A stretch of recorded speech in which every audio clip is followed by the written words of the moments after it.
So glad to have you. Leaders in the Black community say they are concerned about a written statement made by acting Hillsborough State Attorney Susan Lopez. In a staff memo, Lopez said her office would again start prosecuting cases against African Americans arrested under a highly criticized Tampa police policy. And you're watching 10 Tampa Bay at 6. I'm Dave Wagner. And I'm Carolina Lead. Those so-called biking while black cases were not pursued by now removed State Attorney Andrew Warren. 10 Tampa Bay's Eric Glasser was there exclusively today as Lopez met with the NAACP to discuss their concerns.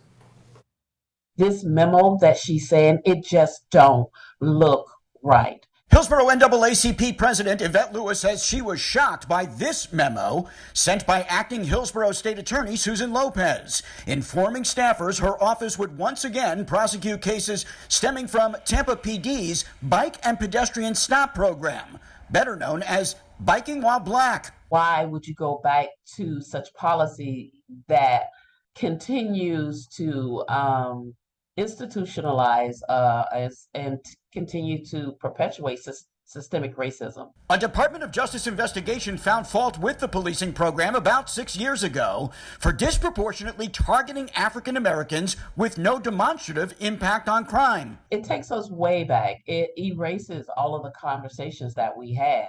Last week, ousted State Attorney Andrew Warren, vowing to get his job back, warned against such policy changes. When I'm going to be coming back and have to turn those policies right back on, that will cause even more disruption in the system. We'll do it. We'll get back to you, I promise. Okay?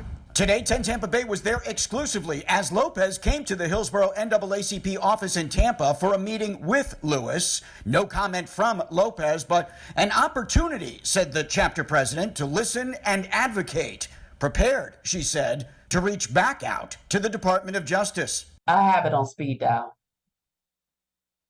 I have them on speed dial.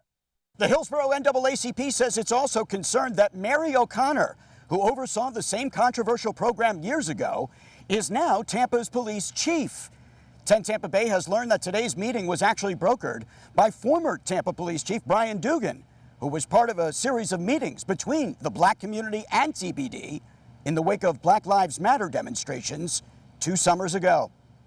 In Tampa, Eric Glasser, 10 Tampa Bay.